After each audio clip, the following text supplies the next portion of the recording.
Olá, eu sou o professor Charles Assunção e nesse vídeo nós falaremos sobre compressores alternativos. Os compressores alternativos, como o seu próprio nome diz, ele vai gerar a compressão do fluido de trabalho, seja o ar atmosférico ou qualquer outro gás, por meio de um movimento alternativo, ou seja, um movimento de ir e vir de um elemento que a gente vai chamar de pistão. Então aqui nós temos um esqueminha de um cilindro. Então aqui nós temos o cilindro, aqui nós temos o pistão e esse elemento então ele vai estar ligado em uma biela e essa biela depois a um acionamento, mas esse detalhe a gente não vai entrar agora.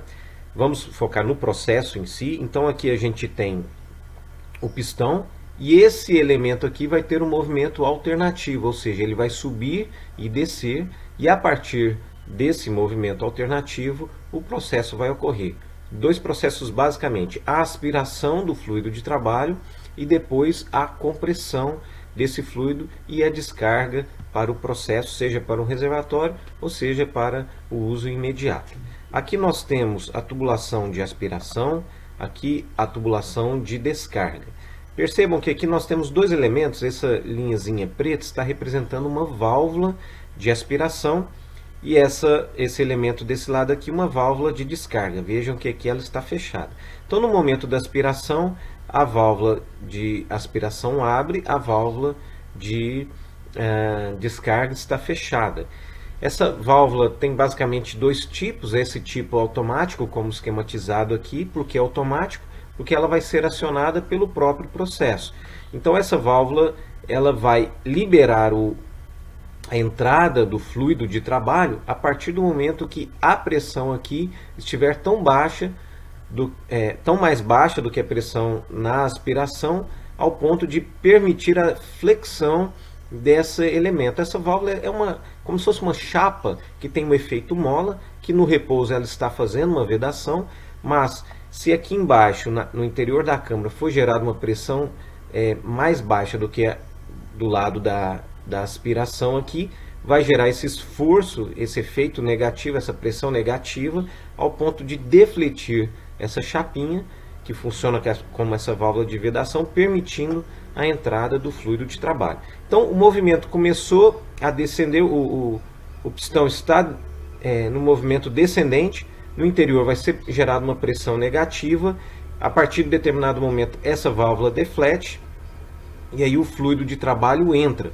Essa pressão negativa também está atuando nessa válvula do lado de cá, que faz a vedação, não permitindo o escape ou um curto-circuito aqui do fluido de trabalho. Esse pistão vai descer, chegando no seu ponto morto inferior, ele volta no movimento de fechar. Quando ele começa a subir, a pressão aqui vai aumentar, então vai empurrar essa chapa aqui. Vejam então que a válvula volta à sua posição de repouso, impedindo a saída do fluido de trabalho. Essa válvula no início da compressão ainda está fechada. Então vejam que o volume disponível para o fluido, à medida que o pistão se desloca, ele vai sendo reduzido. Por isso então aquela nomenclatura de máquina de deslocamento positivo, cujo princípio de funcionamento é a redução disponível ao fluido de trabalho. A pressão vai atingir um determinado ponto e essa válvula aqui então ela vai ser obrigada a abrir. Então essa chapa ela deflete, permitindo então o escape do fluido comprimido. Esse princípio de funcionamento vai ser o mesmo para máquinas que tenham válvulas comandadas. Então essas válvulas podem não ser automáticas, como eu disse, é um dos primeiros tipos, é o primeiro tipo. O segundo tipo são válvulas comandadas, em que elas vão abrir e fechar independentemente da pressão interna do cilindro. Elas vão ser comandadas como se fosse um eixo comando de válvulas de um motor de combustão interna. É algo semelhante, então vai ter um mecanismo externo para movimentar, para comandar essas válvulas. Então elas vão abrir e fechar independentemente da pressão de trabalho. Elas têm essa vantagem de abrir e fechar no momento exato, então ela tende a aumentar o rendimento volumétrico, que nós vamos definir um pouquinho mais à frente o que vem a ser isso esse termo, né, é rendimento volumétrico, mas tem a desvantagem de ser um mecanismo mais complexo, é um elemento a mais e por isso então aumentando o custo. As válvulas automáticas têm um custo mais baixo, mas tem um rendimento volumétrico menor, porque ela depende exatamente dessa diferença de pressão entre a câmara interna e as câmaras externas, seja na aspiração, seja na descarga. Mas ela vai apresentar um mecanismo bem mais simples se comparado à alternativa de válvulas comandadas. Para a gente verificar um pouquinho o diagrama de processo, o diagrama de compressão ou processo de compressão com um pouquinho mais de detalhes, aqui então nós temos o cilindro, o pistão, a biela aqui, ele vai fazer esse movimento alternativo. A gente tem entre o ponto morto superior e o final, o topo ali do cilindro, um espaço morto ou um espaço nocivo, a semelhança daquilo que a gente vê também em motores de combustão interna. Então é um espaço ali perdido, vamos dizer assim. Então o processo aqui, vamos começar aqui na posição A, o pistão está no seu ponto superior, ele vai começar a descer. Então no seu movimento descendente a gente tem uma expansão, aqui está tudo fechado, as válvulas estão todas fechadas, vamos partir desse ponto zero. Com isso aqui a gente vai gerar uma pressão negativa.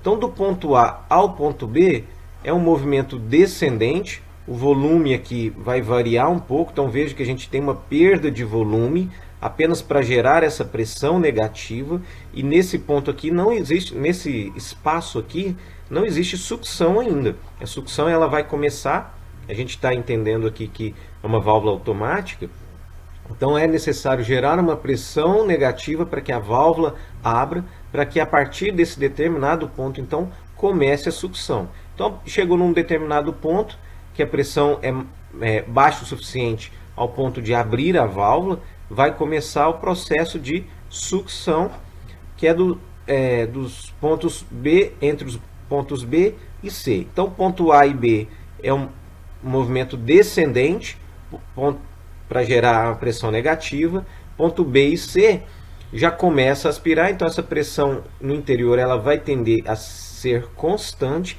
ainda que aqui é um diagrama simplificado, naturalmente pode haver aqui pequenas variações, a gente vai ver que vai ter uma queda, depois uma recuperação no diagrama real, mas quando a gente for falar sobre perdas, esse efeito vai ficar um pouquinho mais claro, mas não vai ser nesse vídeo.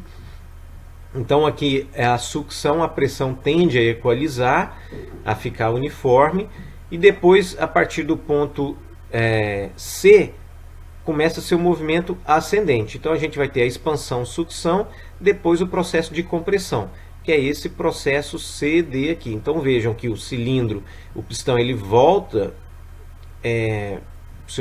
do ponto morto inferior para o ponto morto superior, vai reduzindo o volume disponível para o fluido e, consequentemente, a pressão do fluido vai aumentando. Chegou num determinado valor, que também, na realidade, vai ultrapassar um pouquinho. A gente vai falar sobre as inércias das válvulas. Então, é exatamente esse... vai ter uma porção um pouquinho mais elevada para depois equalizar. A válvula de descarga vai abrir e aí o fluido vai sair do cilindro, sendo expulso. A pressão vai uniformizar naquele valor mais alto e aí a gente volta o mesmo processo. As válvulas fecham, o pistão desce, succiona, comprime e descarrega. Então, dessa forma, nesse movimento alternativo, a gente tem esse diagrama de compressão, lembrando que todas as etapas aqui, em todas elas, nós estamos consumindo trabalho, a gente está gastando energia. Então, se a gente se lembrar que a área abaixo de uma curva num diagrama PV é o trabalho, a gente vai ver aqui que para succionar a gente vai ter um trabalho, ou seja, um gasto de energia, e para comprimir um trabalho muito maior, naturalmente, porque a gente está transferindo energia para o fluido.